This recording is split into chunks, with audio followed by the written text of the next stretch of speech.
Welcome to the deep dive. Today, we're going back to 1984 to Gulfport, Florida, Okay. where a seemingly peaceful neighborhood was shattered by the murder of Karen Gregory. We've got a really fascinating mix of sources for this one. True crime podcast transcripts, Oh, wow. old newspaper articles, even some clips from TV shows that covered the case. It's a real mixed bag. Yeah. But that's what makes it so intriguing, right? We're not just going to retrace the steps of the investigation, but we're going to explore how this crime really rippled through the community and how those ripples might have impacted the investigation itself. You know, what strikes me about this case is the human element. Right from the beginning, we see this collision of assumptions and reality. This wasn't a big city with jaded bystanders. This was a small town where people knew each other. Right. And yet, the night of the murder, multiple neighbors heard a scream, but no one called the police. Why? That's the first layer of this puzzle we need to unpack. It's almost unthinkable, isn't it? You hear a scream in the dead of night. Your first instinct would be to at least check, wouldn't it? Absolutely. So, let's go back to that night. It's August 10th, 1984. Around 1:15 a.m., it's raining, adding this layer of eerie silence to the neighborhood. I can imagine. And then a woman's scream cuts through the quiet. But here's the thing. Out of all the people who heard it, not a single person dialed 911. Wow. Some dismissed it as a bad dream, maybe a teenager's prank, even a stray animal. It's a disturbing example of what psychologists call the bystander effect. The bystander effect. Yeah. Okay, so that suggests that the more people who witness an emergency, the less likely any individual is to take responsibility and intervene. Yeah. It's a chilling thought, but understanding it, it helps us see how a community's assumptions about safety can so tragically clash with a terrifying reality. It's a stark reminder that even in a seemingly close-knit neighborhood, perceptions can be dangerously skewed. And in this case, those perceptions had very real consequences. Fast forward to a few days later. Karen's boyfriend, David, is out of state for work and hasn't heard from her. Okay. Worried. He asks a neighbor, Amy Bressler, to check on her. And that's when the true horror of the situation unfolds. So imagine Amy's shock. She finds the porch door shattered, a window screen ripped open, clear signs of a struggle. And then there's Karen, lying dead in a pool of blood in the hallway. Oh my gosh. The police arrive, and the scene they encounter is grim. Broken glass, blood splattered on the walls, defensive wounds on Karen's hands. Everything points to a violent struggle. And the blood trail tells a story of its own, right? Yeah.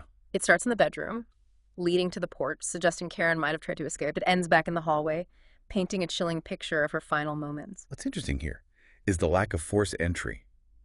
The porch door was shattered from the inside, indicating a struggle. But there were no signs of someone breaking in. This immediately raised questions for the investigators. Could this be someone Karen knew? Someone she might have let into her home willingly? It's a chilling thought, and one that would guide the early stages of the investigation. Now, remember that scream the neighbors heard? Well, there was one neighbor who did react, George, a firefighter, and a well-respected figure in the community.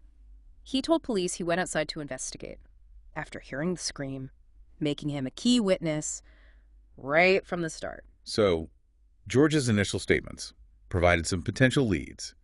He described seeing a man on a bike in the area, and he also mentioned some other individuals who had been at Karen and David's house. In the days leading up to the murder, the police were eager to follow up on these leads, especially since early suspicion naturally fell on those closest to the victim. And who was closer to Karen than her boyfriend, David? The police questioned him extensively. He claimed to have been out of state for work at the time of the murder. Okay. And initially, his alibi seemed solid. But then a curious piece of evidence emerged. A newspaper dated the day of the murder was found at the crime scene. This seemingly insignificant detail cast a shadow of doubt on David's alibi if he was out of town. How did a newspaper from that very day end up in Karen's house? Right. It was a puzzle the investigators couldn't ignore. Makes sense. So what did they do? Well, they meticulously scrutinized David's flight records, his credit card statements, everything they could find to either confirm or debunk his story. Wow. And here's the thing. They found nothing to contradict his alibi. Wow. He even passed a polygraph test. Yet that newspaper, it remained a nagging question mark. In the early days of the investigation, It's a great example of how a single detail can take on disproportionate weight in a murder investigation. Oh. In this case, what's about to get even more complex with another mysterious element. Right. A cryptic note the day after the murder. A note was found on David's car, signed by someone named Peter. Peter? The note mentioned Peter stopping by the house, but seeing no signs of life, it's an eerie statement, given what we know happened, right? Yeah. When questioned. Peter claimed to be an acquaintance of Karen and David, and said he'd simply stopped by for a prearranged dinner. But the timing of his visit, so close to the time of the murder, and his claim of not noticing the broken glass or any signs of a struggle, it all seemed a little too convenient, a little too rehearsed. This was his first visit to their home. So how could he be so sure there were no signs of life? Unless he knew something was amiss. Right. The investigators were understandably skeptical. The mystery of Peter, that unsettling note, the unexplained newspaper, all of these threads swirled around the investigation as the police desperately tried to make sense of what happened to Karen Gregory. The early stages of this investigation were a tangled web of assumptions, conflicting information, and unsettling details. The police were facing a puzzle with pieces that didn't seem to fit, and as we'll see in the next part of our deep dive, the pieces were about to get even more jumbled as the investigation took an unexpected turn. Host speaker. Welcome back to the deep dive. As we left off, the investigation into Karen Gregory's murder was swirling with unanswered questions and dead ends. The police had meticulously investigated the leads provided by George, the firefighter neighbor who said he'd gone outside to investigate after hearing the scream, but those leads hadn't led anywhere. David, Karen's boyfriend, had been scrutinized, but his alibi seemed to hold up. And then there was the mystery of Peter, the man who left that cryptic note. It was a case filled with intriguing but frustratingly loose ends. It's important to remember the context here. This was 1984, long before the advancements in DNA technology and forensic science that we have today. Right. The investigators were relying heavily on eyewitness accounts, which, as we know, can be notoriously unreliable. And in this case, the most crucial eyewitness was George, a man who was not only a respected member of the community, but also a close friend to many of the officers working the case. It was a situation ripe for both conscious and unconscious bias. You're absolutely right. They trusted George, they knew him. So when the investigation stalled, they went back to him, hoping a fresh interview might jog his memory and uncover any missed details. It seemed like a routine follow-up. But what happened next would send shockwaves through the investigation and through the community itself. As the investigators began to re-interview George, they noticed something unsettling. His story, the one he'd told and retold about that night, began to shift. Small inconsistencies emerged, details that didn't quite align with his previous statements. For example, he initially said he only went to the end of his driveway after hearing the scream, but then, in this new interview, he said he'd walked further down the street, even peering between parked cars. It seemed like he was adding details, trying to make himself a more active participant in the events of that night. But instead of strengthening his credibility, it started to have the opposite effect. Exactly.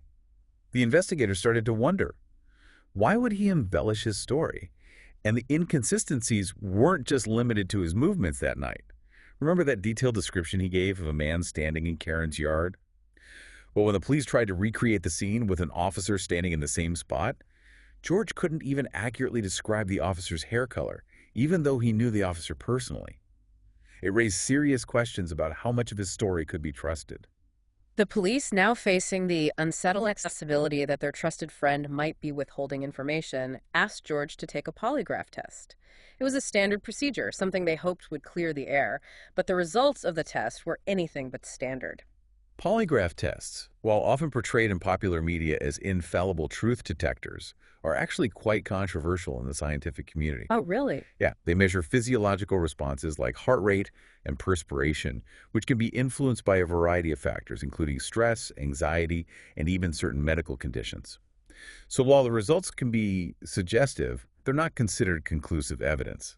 That being said, in George's case, the polygraph examination indicated deception. He was failing key questions related to his knowledge of the crime and his actions that night. Confronted with these results, George became visibly agitated. He insisted he wasn't lying, but he admitted that he hadn't been entirely truthful. And then he offered a new version of his story, one that was even more detailed, even more dramatic than before. He claimed that he'd actually seen someone in Karen's yard that night. He described a tall, muscular man with red hair and a beard, someone who clearly stood out in his memory. But the level of detail he provided seemed implausible given the darkness and the distance. It felt rehearsed, almost as if he was trying to create a believable character to insert into his narrative. The investigators, their trust in George now deeply shaken, decided to collect physical evidence from him. Fingerprints, hair samples, and crucially, footprints. They needed to corroborate his story or perhaps disprove it altogether. This marked a turning point in the investigation. They were no longer simply questioning a witness. They were now treating George as a potential suspect. This shift from trusted friend to potential suspect is a critical moment in the case. It highlights the difficult balance investigators must strike between personal relationships and the pursuit of justice. It also underscores the importance of objective evidence in a criminal investigation. Without it, the truth can become hopelessly entangled with personal biases and assumptions. And in this case, the objective evidence was about to deliver a bombshell. The FBI crime lab, after weeks of analysis, found a match. A partial footprint, lifted from the bathroom floor in Karen's house, matched George's footprint. It was a seemingly irrefutable link, placing him at the scene of the crime. Footprint analysis, unlike polygraph tests, has a strong scientific foundation. Each person's foot has unique characteristics: the size, the shape of the arch, the wear patterns on the sole that can be used to identify them.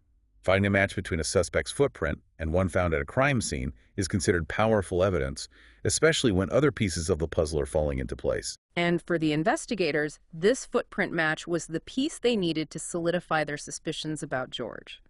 They confronted him with this new evidence, and his reaction was a mix of shock, denial, and another story. This time, he claimed he'd entered Karen's house through the back window after seeing the mysterious man in the yard. He said he found Karen's body and was so overcome with horror that he vomited in the bathroom, which would explain his footprint being there. It was a desperate attempt to reconcile the undeniable evidence with his claims of innocence. But this new story was riddled with inconsistencies. The location of the footprint didn't align with his claim of vomiting, and his explanation for entering the house in the first place was weak, especially given his profession as a first responder. Why didn't he call for help immediately? Why did he leave the scene without alerting anyone to what he'd found? His actions, or rather his inaction, didn't match the profile of someone who was genuinely horrified by the discovery of a murdered neighbor. The investigators, once reluctant to suspect their friend, were now convinced of his guilt. They arrested George for the murder of Karen Gregory. His arrest sent shockwaves through the community. The firefighter, the neighbor who watched over them, was now accused of a brutal crime. George, however, continued to maintain his innocence, and his family and friends rallied around him, unable to believe that the man they knew was capable of such a heinous act. The case was far from over. A trial was looming, and both the prosecution and defense were preparing for a battle that would expose the complexities of this deeply unsettling case. The question of George's guilt or innocence was about to be put to the test in a court of law. Welcome back to the Deep Dive. We've been following the twists and turns of the Karen Gregory case, a story that began with a shocking murder in a quiet Florida town and has led us to an even more shocking arrest, that of George, the firefighter neighbor who was initially a key witness. As we enter this final part of our deep dive, the case is about to unfold in a courtroom where the prosecution and the defense will present their cases, and ultimately a jury will decide George's fate. Trials, Yeah. They're fascinating because they offer a glimpse into the legal system's attempt to find truth amidst a sea of conflicting narratives, interpretations of evidence, and human emotions. Yeah. In this case, the prosecution was facing a significant challenge. Their star witness was no longer credible, and their case rested heavily on circumstantial evidence, particularly that footprint found in Karen's bathroom. Right. They argued that George's ever-changing story was proof of his guilt. A desperate attempt to cover his tracks as the investigation zeroed in on him. They pointed to the inconsistencies in his accounts, his failed polygraph test, and the footprint evidence as a clear indication that he was present at the scene of the crime, and not just as a concerned neighbor. The defense, on the other hand, painted a very different picture of George. They presented him as a victim of circumstance, a well-meaning neighbor who made mistakes in his recollections but was ultimately innocent of the crime. They argued that his shifting narrative was simply a reflection of his evolving memory, something that's not uncommon in traumatic situations.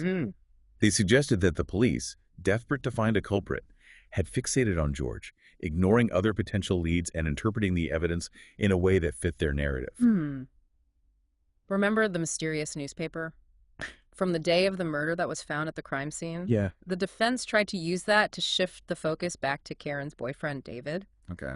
They argued that the presence of that newspaper, which was never definitively explained, was a more compelling piece of evidence than the footprint. Interesting. It raised the question, if David was out of town, as he claimed, how did a newspaper from that day end up in Karen's house?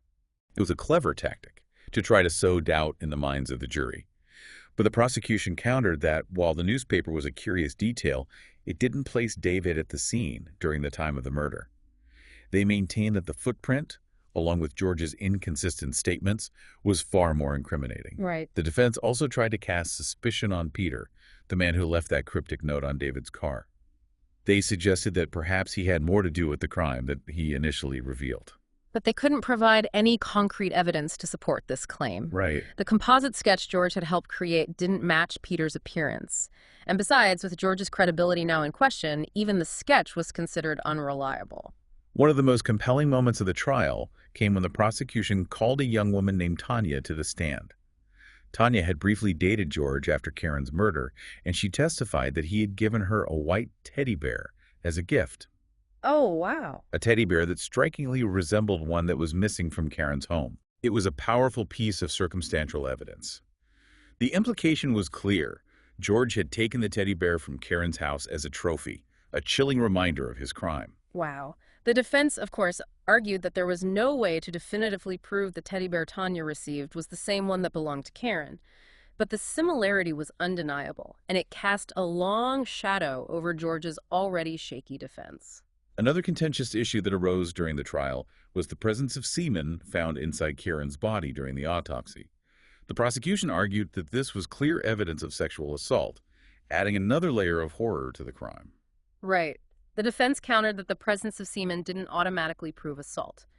They pointed out that there was no other physical evidence, such as bruising or lacerations, to corroborate the claim of sexual assault. It was a difficult argument to make, but it highlighted the complexities of a case where the truth was obscured by conflicting narratives and a lack of definitive proof. Ultimately, George took the stand in his own defense, offering yet another version of his story. He claimed that he had entered Karen's house barefoot, which would explain the footprint found in the bathroom. Okay. He said he was so overcome with horror upon finding her body that he vomited and then fled the scene. It was a desperate attempt to explain away the evidence against him. But this new account failed to address the inconsistencies in his previous statements. Right. And it seemed like a last-ditch effort to sway the jury. After weeks of testimony, arguments, and deliberations, the jury returned with their verdict: guilty of first-degree murder and sexual assault. It was a stunning conclusion to a case that had gripped the community for months. The judge, despite a jury recommendation for life in prison, seemed poised to sentence George to death. Oh, wow. But in a surprising turn of events, the judge overturned the verdict, citing procedural errors during the trial. He believed that George had not received a fair trial and deserved a new one. But the story doesn't end there. The prosecution immediately appealed this decision, and a higher court ultimately reinstated the guilty verdict. George's fate was sealed: life in prison without the possibility of parole. He spent nearly 30 years behind bars, maintaining his innocence, until his death in 2015. The Florida Innocence Project took on his case in 2008, hoping to use DNA testing to exonerate him. However, the results were inconclusive, neither proving nor disproving his guilt. It's a tragic reminder that sometimes, even with advancements in forensic science, the truth can remain elusive. The Karen Gregory case is a stark illustration of the complexities of the justice system. We've seen how assumptions and biases can shape investigations, how memories can be unreliable, and how even seemingly conclusive evidence can be open to interpretation. It's a case that leaves us with more questions than answers, a haunting reminder that sometimes a verdict is reached, but the quest for truth continues. This deep dive has revealed the challenges of navigating a case where perception and reality are intertwined. We've seen the devastating impact of a brutal crime on a community, the struggles of investigators to piece together a fragmented truth, and the enduring power of doubt, even in the face of a conviction. What stands out to you about this case? What questions are you still wrestling with? We encourage you to explore the source material we've provided and draw your own conclusions. The Karen Gregory case is a story that stays with you long after the verdict is read, a story that forces us to confront the limits of our understanding and the enduring mysteries of the human heart.